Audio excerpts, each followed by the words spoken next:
Olá pessoal, tudo bem com vocês? Espero que estejam maravilhosamente bem. E hoje aqui no canal Geo Explica com o Thiago Hernandes, o seu canal de Geografia e Atualidades no YouTube, fazendo uma videoaula num ambiente totalmente diferente de onde as nossas aulas geralmente são feitas, né? Eu falo que nós estamos fazendo aula hoje, na verdade, literalmente de campo, tá?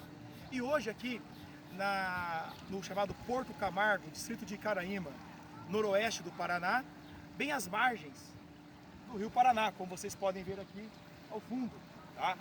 O Rio Paraná, ele é o 7º maior rio do mundo, é um dos rios que tem um dos maiores potenciais hidroelétricos do planeta e, bem como também, além de todo esse potencial, destaca a sua grande utilização, com a construção de várias usinas hidrelétricas ao longo aí das margens dos estados, principalmente de São Paulo, Mato Grosso do Sul, como também aqui ao longo da costa paranaense, com destaque a usina de Itaipu.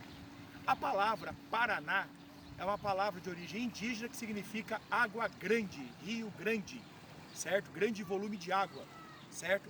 E esse nome, ele é alusivo, é óbvio, à sua grande extensão territorial. Relembrando que o Rio Paraná, ele nasce a partir, na verdade, da junção de dois grandes rios, o Rio Paranaíba com o Rio Grande. É a partir da confluência desses dois rios que nós vamos ter então a formação desse rio, chamado assim de Rio Paraná. Um outro ponto importante é que o Rio Paraná, ele também serviu de caminho natural para os ameríndios sul-americanos para o seu deslocamento pelo território, certo? E hoje, como nós já bem sabemos, a quantidade de povos indígenas ou de ameríndios aqui é extremamente reduzida. Mas a importância do Rio Paraná não diminuiu, muito pelo contrário, ela só cresceu. Primeiro, pelo seu potencial energético, certo? E segundo, agora, pelo seu potencial turístico. Nós estamos no período da piracema, ou seja, período de reprodução dos peixes, em que a pesca de peixes nativos é proibida, mas a atividade econômica, suas margens permanecem, né? Já que a partir do represamento das várias usinas hidrelétricas feitas, várias prainhas artificiais surgiram, prainhas essas que em dias de calor como esse, tá? Ficam aí lotadas, repletas de turistas de todas as regiões, certo? Logo mais nós vamos fazer aí um passeio de barco e aí vamos mostrar mais algumas peculiaridades, tá bom? Até daqui a pouco. Bom, de volta aqui, hoje no Parque Nacional da Ilha Grande, um conjunto de ilhas aqui na região de Porto Camargo, distrito de Icaraíma, noroeste do Paraná, trazendo uma outra informação que nós encontramos aqui nessa região, né, que é a presença aí de grandes empresas que atuam na exploração de areia, tá, do leito do Rio Paraná, tá? Exploração essa que, para que seja desenvolvida com menos impactos ambientais, somente com autorização dos órgãos ambientais competentes, certo? E um outro ponto que me chamou bastante atenção em nosso passeio, tá, foi o chamado Paredão das Araras, uma região que há algumas décadas atrás, tá, era uma área em que as araras se reproduziam. Paredão de arenito, tá? A margem em direção a jusante, margem esquerda, ou seja, rio abaixo, margem esquerda, tá? Paredão em que as araras se reproduziam, mas que muito provavelmente por alterações do ecossistema local e principalmente, né, eu acredito, por meio do contrabando de animais, por meio da biopirataria, né, ou seja, a caça predatória, provavelmente essa tenha sido a causa.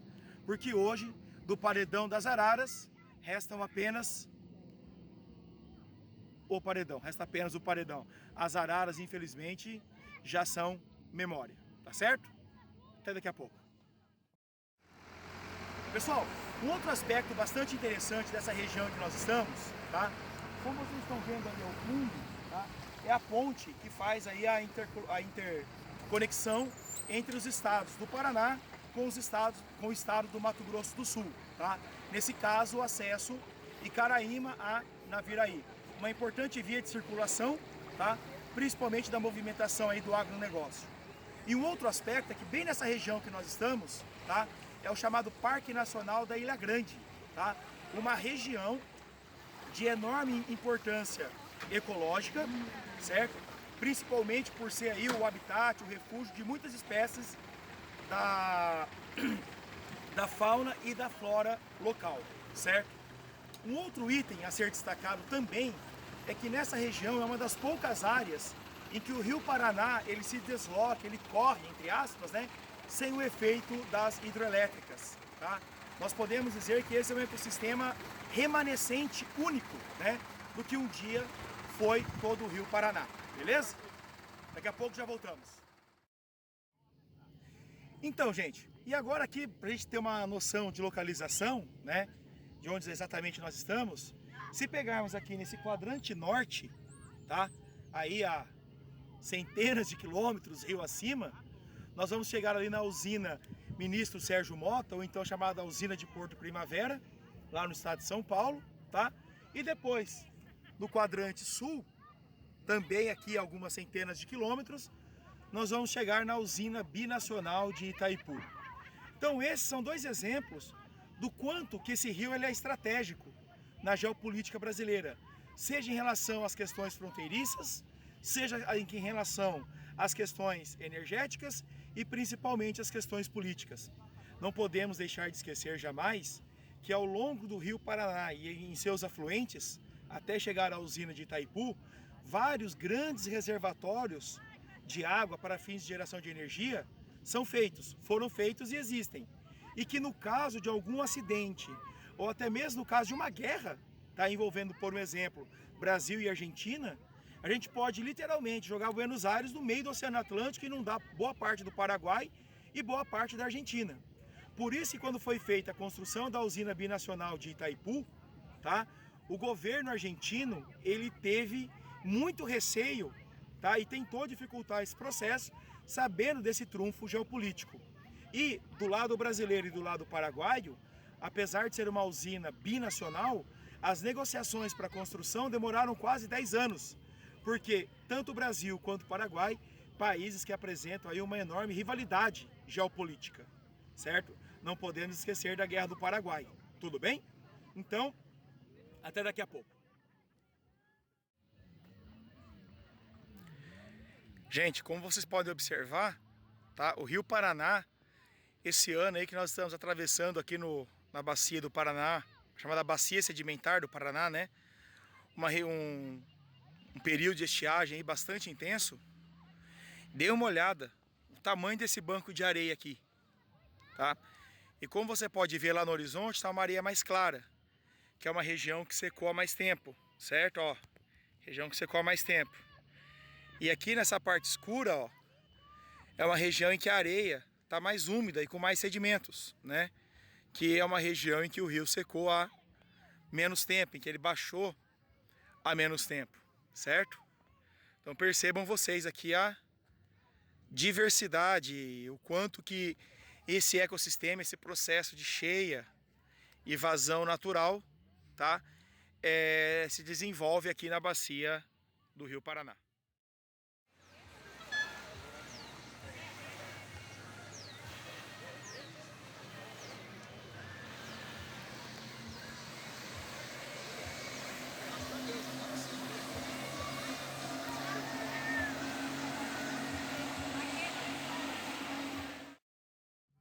Então, pessoal, voltando aqui para a última parte, né, da nossa videoaula aqui na Ilha Grande, né, Parque Nacional da Ilha Grande, em Porto Camargo, distrito de Caraíma, transição do noroeste para o oeste paranaense, tá? Como vocês podem ver, adivinha onde que eu estou agora? Percebendo que dá uma olhada aqui, dá um zoom nesse tanto de areia aqui. Então, esse na verdade, o que vocês estão vendo, tá? É o leito do Rio Paraná. Exatamente, tá? O Parque Nacional da Ilha Grande é na verdade um conjunto de ilhas que foi formado pelo acúmulo de sedimentos trazidos aí pela água do Rio Paraná ao longo de milhares de anos, tá? Essa ilha que nós estamos aqui é um local muito explorado para fins de atividades turísticas, tá? E que agora, nessa transição do período de estiagem até o início das chuvas, é uma região muito ocupada aí por turistas.